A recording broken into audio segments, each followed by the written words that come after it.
우리 모두는 각자의 삶 속에서 위기를 마주합니다. 남들 눈에는 별일 아닐 수도 있지만 우리 각자에게는 중요한 문제입니다. 부도 직전에 놓인 사업, 험한 말이 오가는 이혼 과정, 앞으로 뭘 해서 먹고 살아야 할지에 관한 결정, 성패 여부가 온전히 우리에게 달린 순간 이 같은 모든 상황이 우리의 정신에 의존합니다. 감정적이거나 반발적인, 경솔하고 섣부른 판단은 도움이 되지 않습니다. 상황을 제대로 해결하고 싶은 게 아니라면, 실력을 10분 발휘하고 싶은 게 아니라면 말입니다.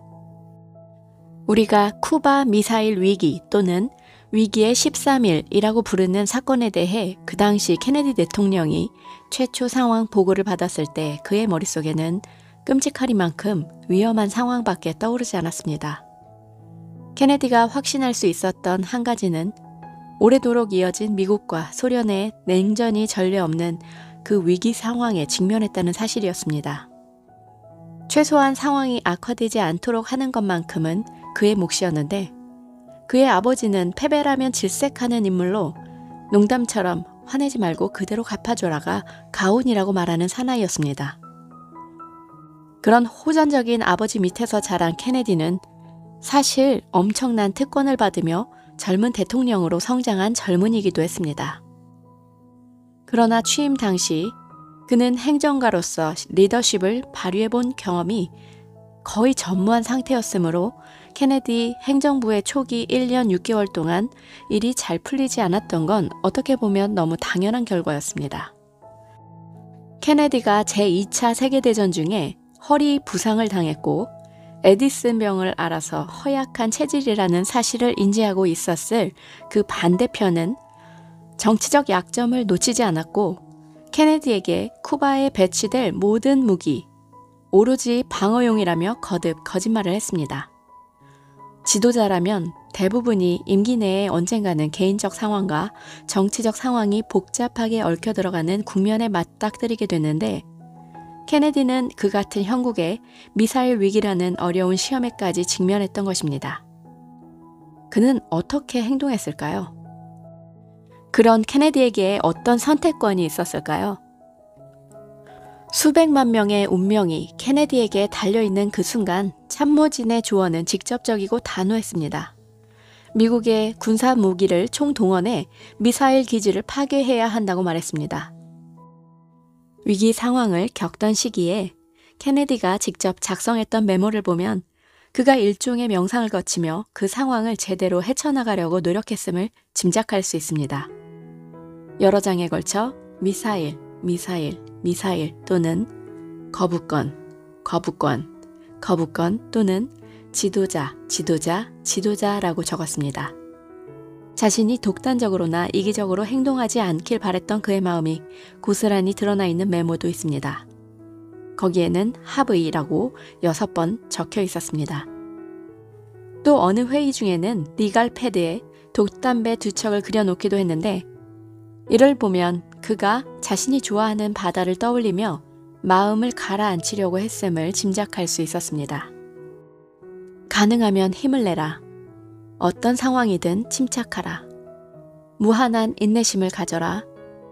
상대를 절대 궁지에 몰아넣지 말고 항상 그가 체면을 살릴 수 있도록 조력하라.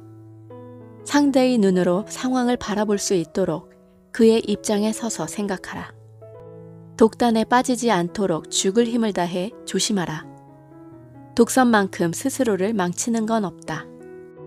이 책은 전략가 B.H. 리들 하트가 저술한 핵 전략에 관한 책이었습니다. 케네디는 미사일 위기를 겪는 내내 이 인용글을 좌우명으로 삼았습니다. 이처럼 상대를 이해하고 파악하는 능력 덕분에 케네디는 갑작스럽고 위험천만한 도발에도 적절하게 대응할 수 있었고 소련의 반응을 예측할 수 있었습니다. 여기에서 가장 놀라운 점은 케네디가 심각한 위기 상황 속에서 매우 침착하게 대처했다는 사실입니다. 녹음 테이프나 녹취록, 당시 촬영된 사진을 보면 엄청난 압박감을 느낄 만한 상황임을 충분히 짐작하고 있는데 그런 와중에도 현장에 있던 모두가 얼마나 협력적이고 또 얼마나 상대의 의견을 경청했는지 알 수 있습니다. 다툼도 없었고 언성이 올라가지도 않았습니다. 삿대질도 없었습니다. 오히려 긴장감이 감돌면 케네디는 웃어 넘겼습니다. 긴장이 최고조에 달할 때면 케네디는 홀로 백악관의 로즐 가든을 찾았습니다. 정신을 맑게 하고 명료하게 생각할 시간이 필요하면 한참 수영을 하기도 했습니다. 그 당시 케네디가 대통령 집무실 안에서 등을 돌린 채 큼지막한 책상 위에 두 주먹을 댄 채로 상체에 수그리고 서 있던 모습이 찍힌 사진이 있습니다. 사진 속 케네디는 핵 대국이 악의를 품고 기습 행위를 취했다는 사실에 분노하고 있었습니다. 비평가들로부터 패기가 없는 것 같다는 의혹을 받고 있었고 여러 가지 정치적인 문제와 개인적인 문제도 얽혀 있었는데 당시 케네디는 분명 한 사람이 한 번에 감당할 수 있는 것보다 훨씬 더 많은 문제를 짊어지고 있었기 때문입니다. 그의 판단력을 흐리게 하거나 그가 올바른 일을 하지 못하도록 막을 수 있는 건 아무것도 없었습니다. 집무실에 케네디만큼 고요를 지니고 있는 사람은 없었습니다. 세상에서 가장 크고 강력한 두 나라, 그야말로 정면 대치 그 실제 상황에서 케네디는 감정에 굴복하지 않았습니다. 스스로 정신을 다잡으렸고 참모들을 향해 단호하게 말했습니다. 내가 우려하는 건 첫 번째 단계가 아닙니다. 문제는 이런 식으로라면 양측의 관계가 계속 악화돼 네 번째, 다섯 번째 단계까지 가게 된다는 겁니다. 그 단계를 실행할 사람이 아무도 남아있지 않을 테니까요. 지금 우리는 굉장히 위험한 상황에 착수했다는 사실을 한시도 잊어서는 안 됩니다. 그렇게 이 위기 상황은 갑작스러웠던 그 시작만큼이나 불시에 끝나버립니다. 도덕경에 나오는 청정의 단계. 살얼음 깬 개울을 건너가는 사람처럼 조심스러웠고 적지의 전사처럼 한시도 방심하지 않았으며 손님처럼 공손했고 녹고 있는 얼음처럼 유연했고 나무 토막처럼 형체를 잃을 수 있었으며 골짜기처럼 무엇이든 받아들였고 유리잔에 담긴 물처럼 맑았다. 케네디가 명료하게 볼 수 있을 때까지 마음의 흙탕물을 가라앉혔다고 말할 수 있습니다. 이렇게 우리 모두는 각자의 삶 속에서 위기를 마주합니다. 이럴 때 우리는 반드시 현재에 온전히 집중해야 합니다. 궁도의 명인으로 전해지는 아와 겐조는 제자들에게 활 쏘기 기술만 가르친 게 아니었습니다. 오히려 활을 쏘는 방법을 가르치는 데에는 시간을 거의 할애하지 않았습니다.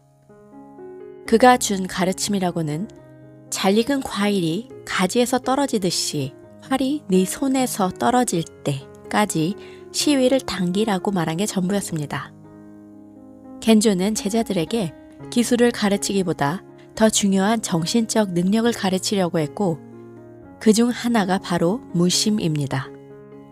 어느 날 겐조가 그의 제자 오이겐 헤이리겔에게 말했습니다. 너의 길을 가로막고 있는 것은 네 마음속에 고집스럽게 자리 잡은 그 의지다. 헤리겔이 기술을 제대로 익히지 못하고 있었던 까닭은 그가 추구했던 기술을 제대로 통달하지 못하고 있던 그 까닭. 바로 억지스러운 의지, 자신을 완벽하게 통제하고 싶은 욕구, 모든 일의 일정과 과정을 완벽하게 소화해내고 싶은 욕구에 있었습니다. 겐조는 제자들이 화를 관역에 명중시키겠다는 생각을 버리기를, 결과에 관한 생각조차 버리기를 바랬습니다. 화살이 관역에 명중한다는 건 머릿속에 아무런 목적도, 애고도 없는 상태, 즉 자신을 완전히 버린 상태, 어떤 말로 표현하든 간에 이러한 상태에 도달했다는 표면적인 증거이자 확인에 불과하다. 바로 이러한 상태가 고요입니다. 그러나 무심하다는 말이나 목적이 없다는 그 말은 생산적인 태도와 거리가 먼 것처럼 들리지 않습니까? 대개 우리는 아주 열심히 해야 한다고 배웁니다. 굳은 의지는 대부분 강점으로 평가됩니다. 우리 대부분 동급생보다 앞서고 싶었던 어린 시절부터 쭉 그래왔습니다. 그런 의지 없이 어떻게 실력을 향상시킬 수 있습니까? 그런 굳은 의지 없이 어떻게 관역을 명중시킬 수 있겠습니까? 자, 그러면 한 발 물러나 생각해 봅시다. 뭔가를 더 많이 원할수록 특정 결과에 더욱 집착하게 되고 그러다 보면 그 일을 성취하기 더욱 어려워진다고 느낀 적이 있지 않습니까? 골프와 양궁 같은 스포츠가 이를 보여주는 완벽한 예입니다. 골프에서 공을 있는 힘껏 세게 치려고 하면 공은 오히려 왼쪽으로 휘어져 날아가 버리기 십상입니다. 또는 공을 끝까지 보겠다고 고개를 들고 있다가는 때를 놓치는 바람에 휘어치기를 하게 되고 공은 결국 숲속으로 날아가 버립니다. 양궁에서도 화살을 겨눌 때 힘을 쓰고 있는다 해서 기술이 개선되는 것은 아닙니다. 화살을 겨누면서 활 쏘기의 기술적 요소를 너무 의식하고 있으면 긴장이 충분히 풀리지 않아 몸이 부드러워지지 않습니다. 오늘날 명사수들이 하는 말 맞다나 느린 사람은 부드럽고 부드러운 사람은 빠르다. 그런 의미에서 고요야말로 탁월한 성과를 위한 핵심적인 방법입니다. 힘주어 꽉 잡고 있는 것보다 느슨하게 잡고 있을 때 좋은 결과를 낼 수 있는 더 큰 통제력이 생길 겁니다. 더 이상 생존을 위해 활을 쏠 필요는 없지만 그럼에도 불구하고 궁술의 필수 기술은 변함없어 보입니다. 집중, 인내, 호흡, 집요함, 명석함, 그리고 무엇보다 내려놓는 힘. 인생에서 예술에서 스포츠에서 우리는 긴장을 풀어야 하고 유연해져야 합니다. 특정 결과를 향한 집착과 같은 장애물이 존재하지 않는 곳을 따라가야 합니다. 배우가 자신이 맡은 역할에 대해 생각만 한다고 해서 등장인물의 캐릭터가 되는 게 아닙니다. 배우는 자신을 내려놓고 테크닉을 생략한 채 그 역할에 빠져들어야 합니다. 사업가들은 기회를 찾아보겠다고 일부러 거리를 돌아다니지 않습니다. 자기 주변에 있는 작은 것들은 발견할 수 있도록 마음을 열어놓습니다. 이는 코미디언에게도 좋은 아이를 키워내려는 부모들에게도 똑같이 적용되는 그 진리입니다.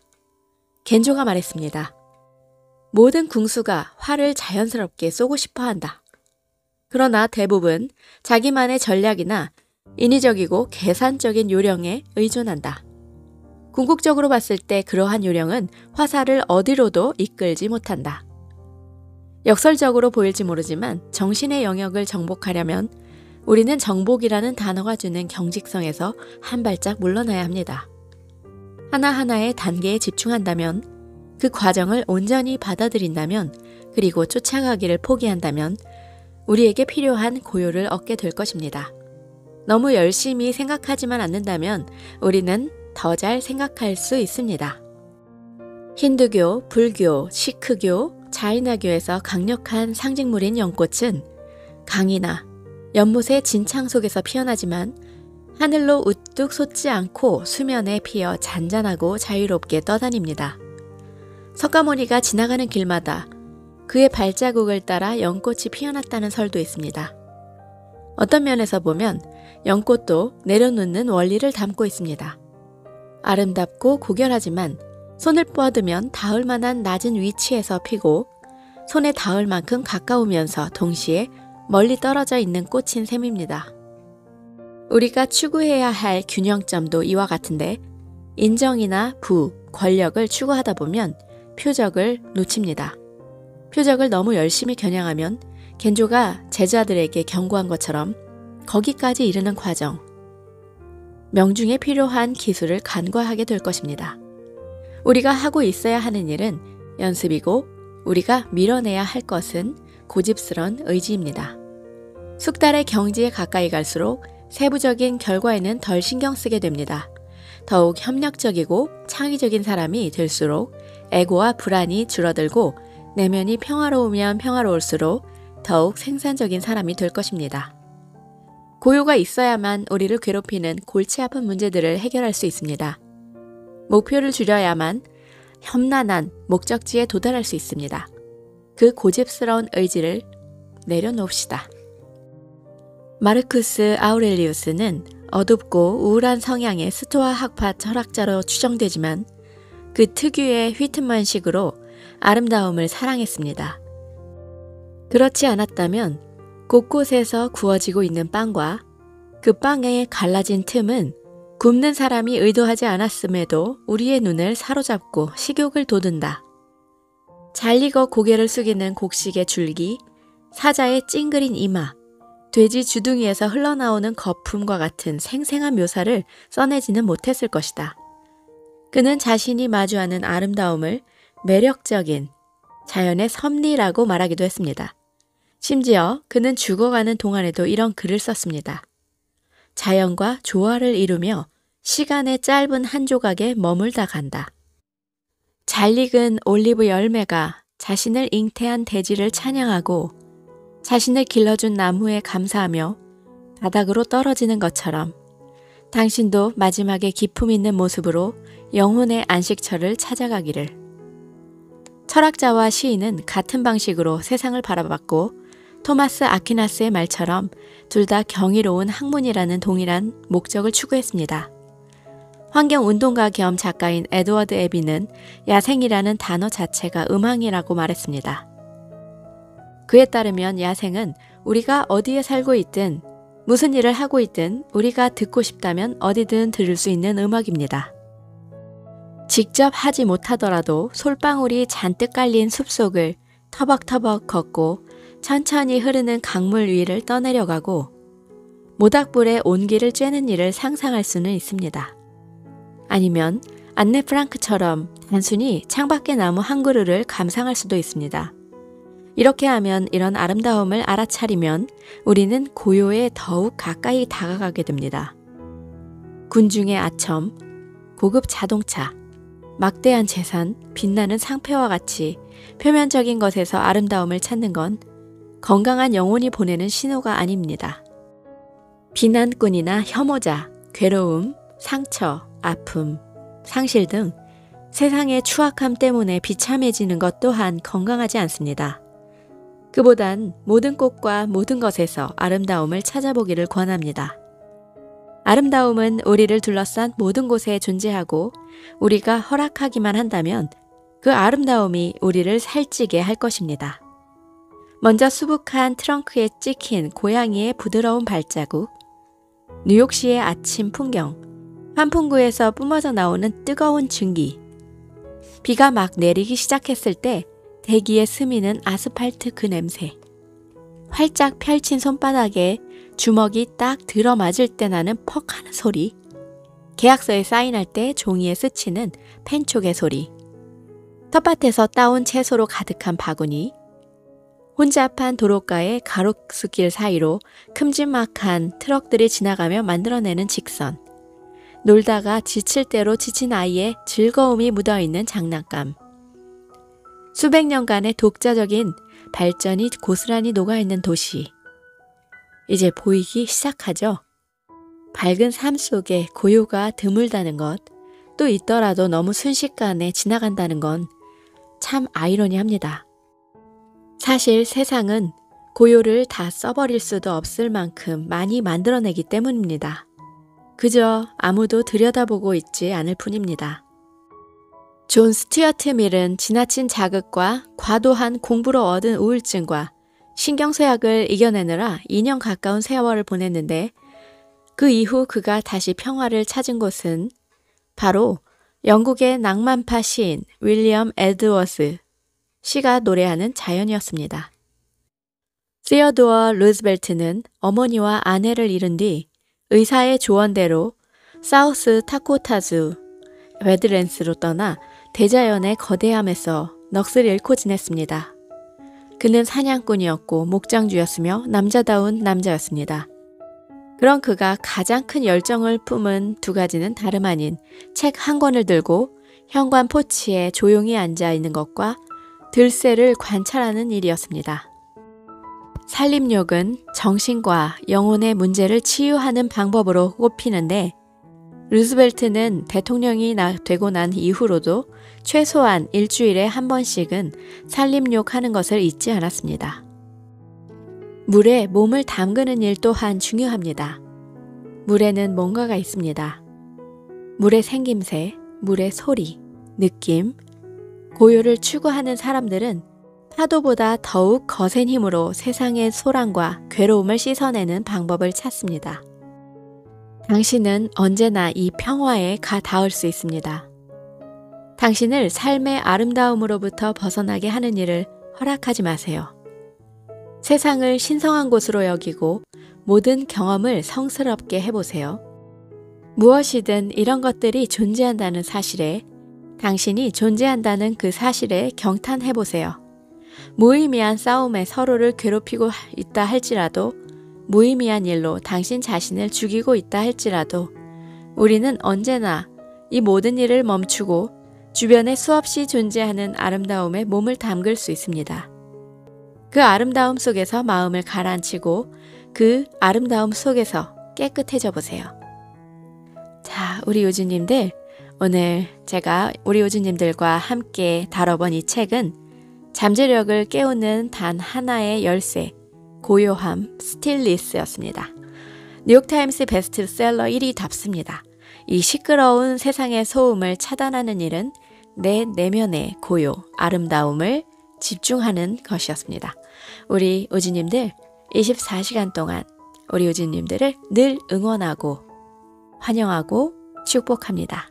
여러분들은 은총의 신이십니다.